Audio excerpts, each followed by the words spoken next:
Coming up next on EIU Conversation, we'll talk with President Bill Perry about his vision for Eastern Illinois University.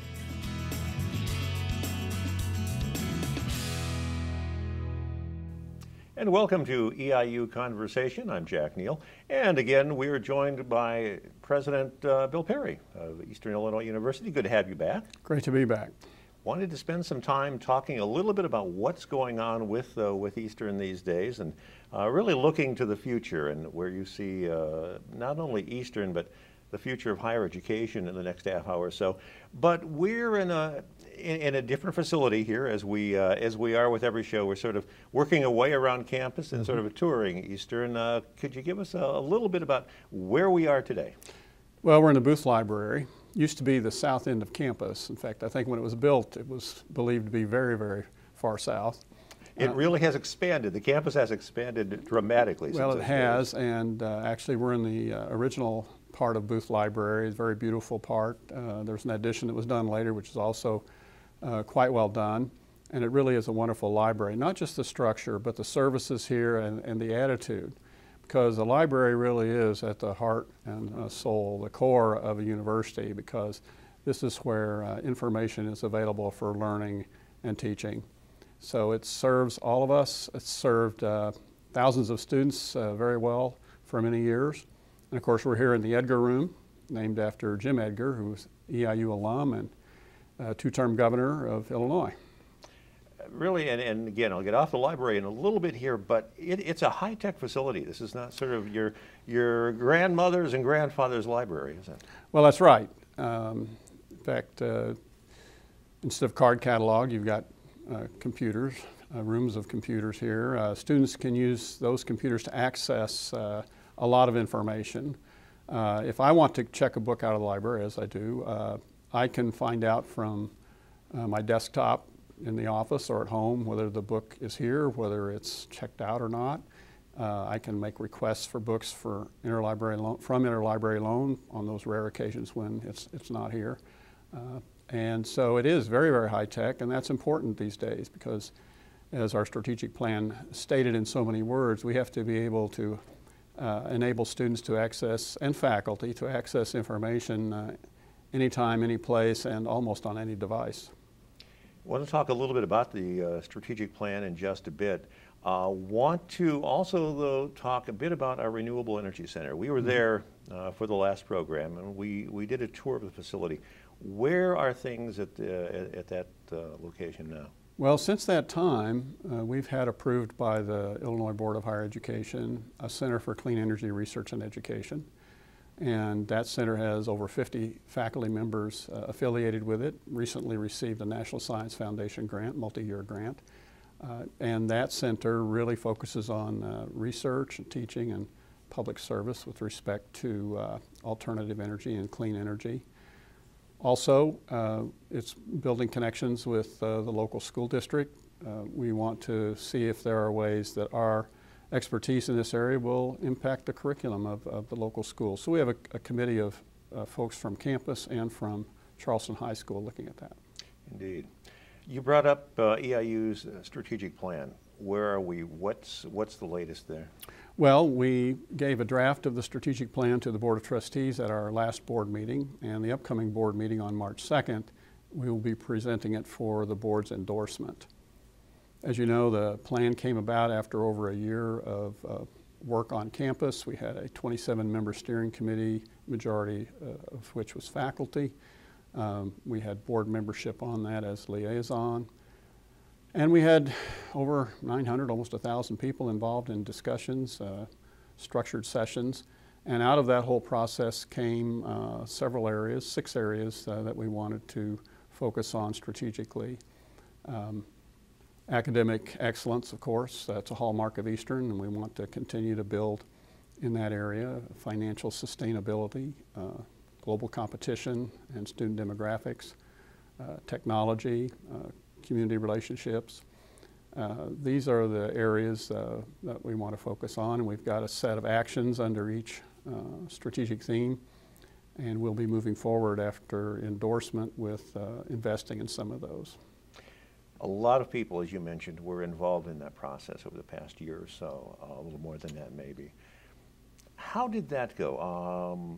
Often when you get a lot of people involved, it can be somewhat like herding cats, as you know, yet this was a process that seemed to go quite logically from my perspective.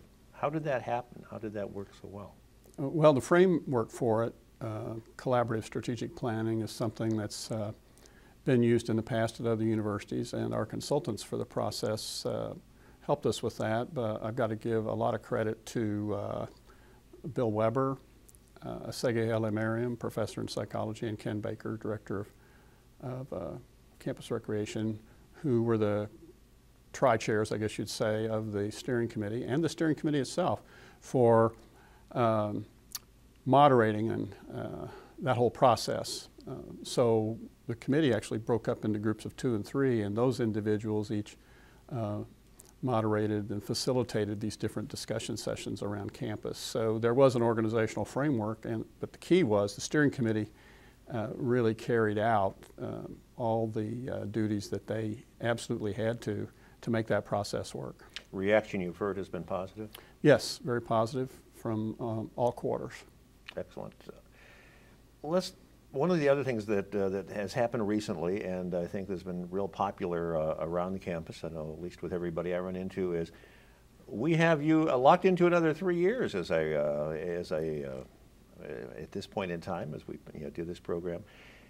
Obviously, that's a good thing. Many positive reactions to that.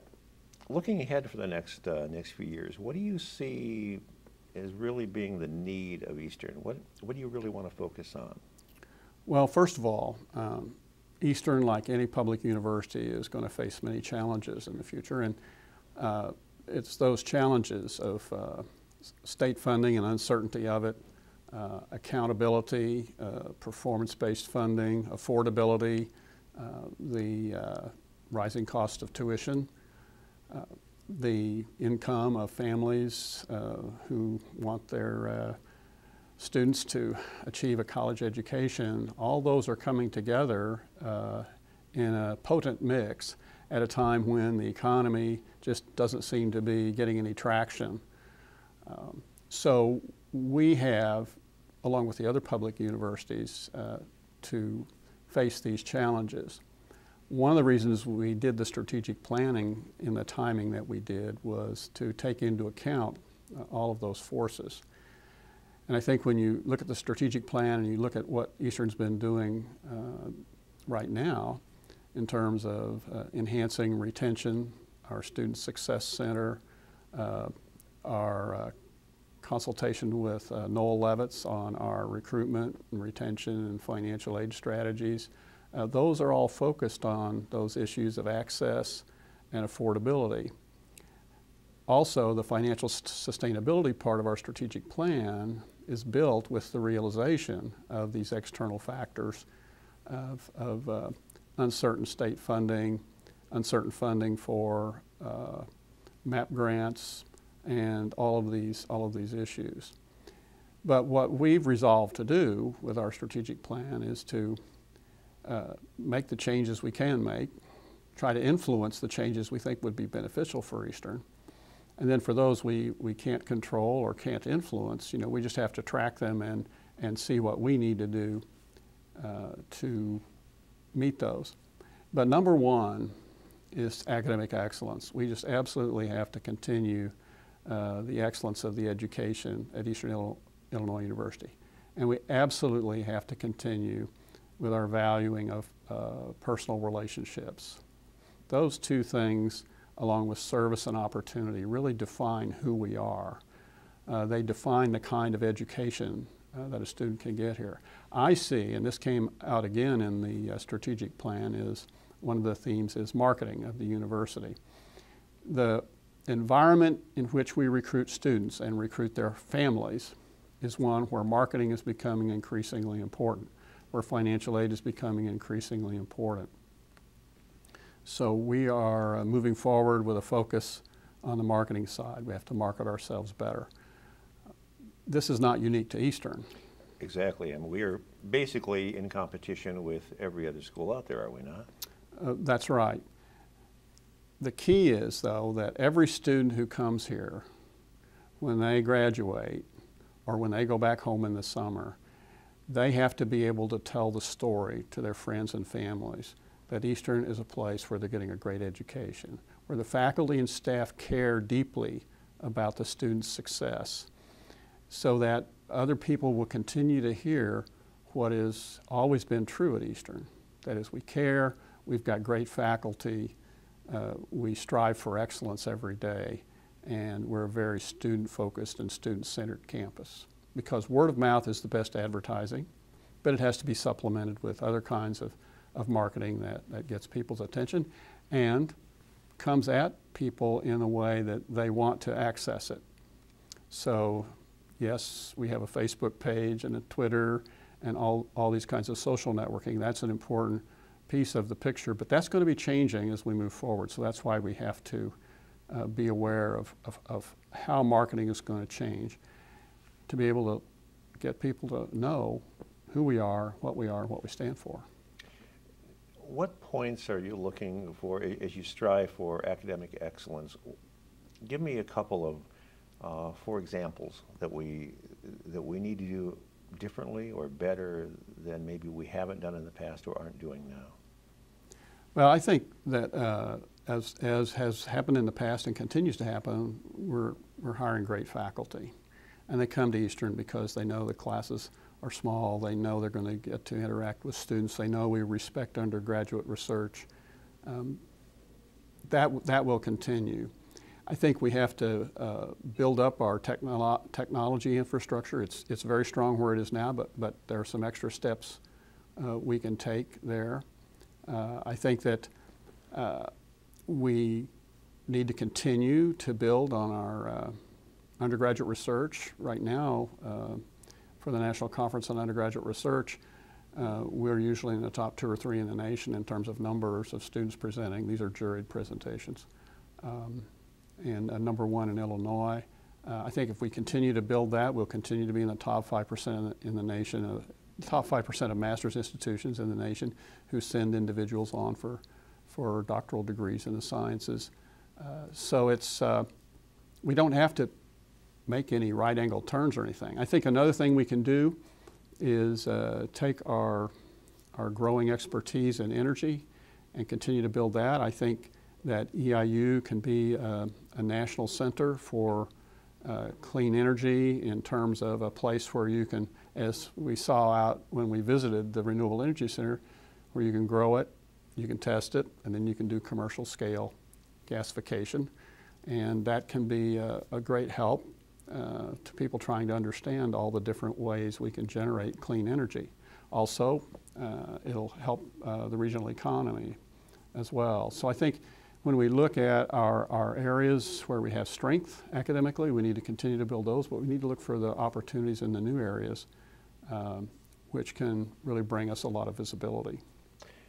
And going back to the energy, is there any competition, if you will? It seems again that we're almost in a unique niche there. Well, from the standpoint of gasification and the size of gasification plant we have, yes, we're the largest or in the top 2 among public universities. But also to have around us the agricultural industry that we do and the ability to access different forms of biomass locally, that's very positive. And then to have a faculty that's strongly focused on the multiple kinds of science and technology and other areas that influence biomass gasification. I think we may not be unique, but I think we're in a very small group of universities. In a good place. In a good place, yes. Unfortunately, let's talk about but what has been a rough place, and that is funding. You mentioned state funding. What are we looking ahead to in the next year? Well, for the next year, right now, we don't have too many signals. We do know that performance-based funding is being tried, kind of putting toes in the water there to see how that will work. The Board of Higher Education just a week or so ago passed its budget recommendations to the legislature. There was a small, in what's called step one, a small performance pool developed by taking about 0.5% off of everyone's general revenue funding. Then you can win it back, some or all of it back, with the performance funding, and we won back more than we gave because our performance is strong. Percentage basis, we're second in the state out of the 12 campuses. Then step two, where new money was put in, I think we came in second or third in the state percentage-wise. And so we see that the hope for more funding for Eastern to be based on strong performance. We already performed strongly in several areas, and that's what was evidenced in the data that was presented by the Board of Higher Education. So that's an opportunity. On the other hand, we know that there's a lot of talk about pension reform, and we don't know in the long run what that's going to mean for general revenue funding for public universities. If the state needs more money to put into pension obligations, then that could impact the appropriations to every state agency and the universities as well. So there are a lot of unknowns with regard to that. Now, we can try to raise private funding, which we do, and our campaign for Eastern is doing very well. We're almost at our financial goal. We've continued to build relationships, broader and deeper relationships with alumni and friends, and we've built a larger cadre of alumni volunteers. So the campaign's moving along successfully, and so that helps, but it doesn't take care of everything. We need to keep our tuition increases low.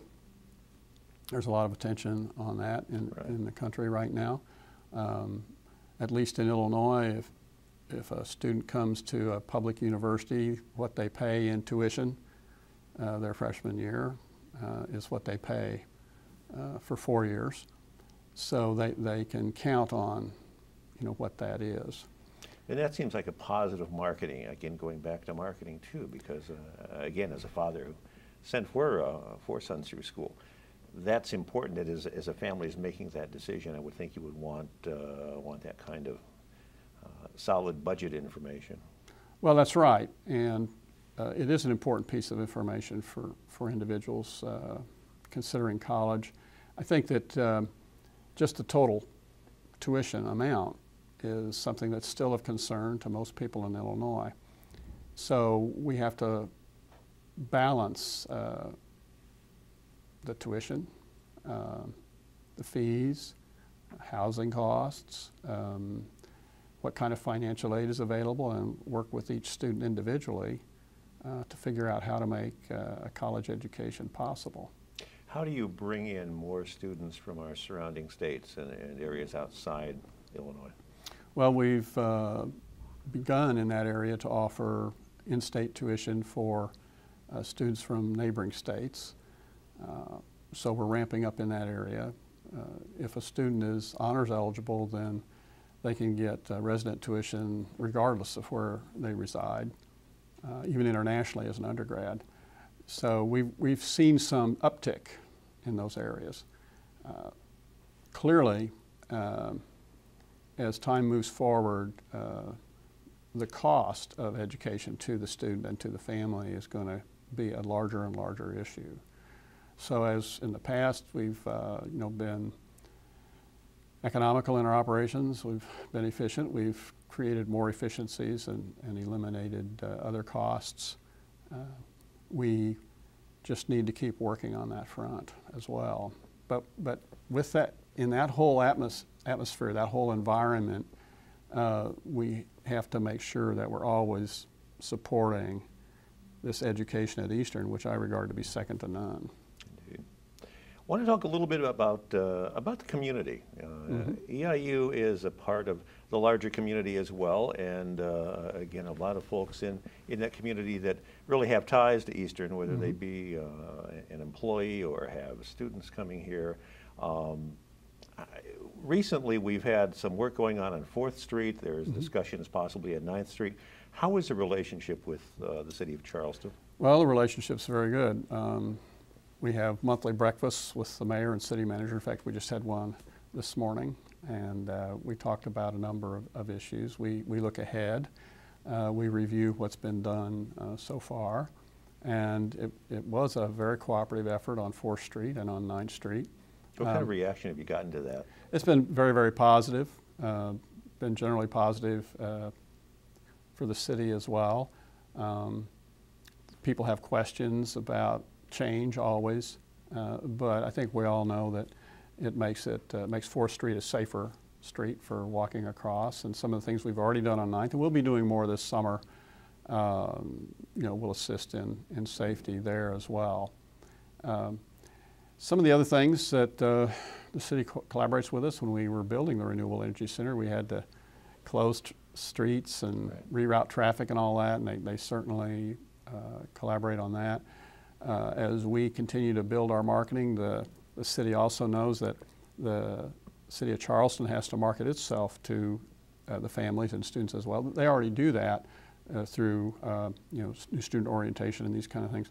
But we also need to make sure that whenever a group comes into town, they're welcomed by the city and the university. So we've got some things we're working on there to be very visible kinds of welcoming to state track meet participants, boys state, girls state, band camps, any number of individuals and groups who come to campus, and also just when we have prospective students and their families coming. Be nice when you're coming to town if you see something that says welcome. I would think one of the other things you have to work on together, the university and the city, would be campus security and safety. How does that happen? How do we keep the campus safe? Well, we have great collaborative agreements between our police forces, and of course our police force and the fire department, also county law enforcement. And likewise, that means we can assist in Charleston just as they can assist with us on campus. And when we do our exercises, emergency exercises, which occur once or twice a year, they participate in those, and that continues to build that bond, that important bond. We're down to the last 4 minutes or so of the show. I can't let the show end without talking a little bit about football and sports. Now, you were renowned for the Blue Wig, so we have to go there. We have a new football coach. Tell us a little bit about him and about that process. Well, the process, as you know, was very open. We had open forums for members of the community to come and meet the coach and ask questions of the candidates, all 4 of the candidates. Dino Babers was here at one time, actually coached for a year with Coach Spoo, and then went to other programs and was at Baylor right before coming up here. He was a great athlete in college and in the Canadian Football League, but he's also had great success at coaching. So we're excited to have him here, and we're excited that he's going to build on a winning tradition that Coach Spoo built over 25 years. We're excited about the brand of football he's going to bring. I think we're going to see a lot of footballs in the air. I think you're right about that. This fall. We've talked a little bit about you have a few more years with us at least. What do you see though beyond that? Looking in higher education in the 21st century, where is this headed? Where are we going? What are the big major changes that are going to really be in the news in the next decade or two? Well, I think the influence of technology is going to be huge.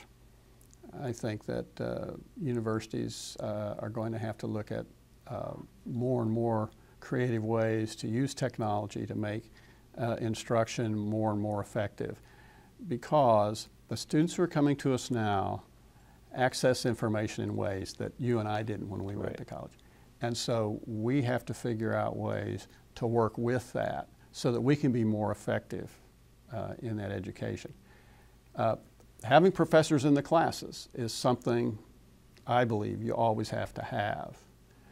But using technology in such a way so that the time the professor spends in the class is most effective in building the creative thinking that we need to have, the critical thinking, to help us understand what some of the basic issues are that we're going to be facing, students are going to be facing, like we faced when we graduated from college. What are the things that prepared us for the ups and downs of life? We're going to need to do that with these generations and do it even better, because the societies they step into are going to be much more complicated and complex than the ones we did. So I think good use, more than efficient use, but use that makes the educational experience better, is going to be the big challenge. There's a lot of work going on in that area. We're starting to look at it more and more.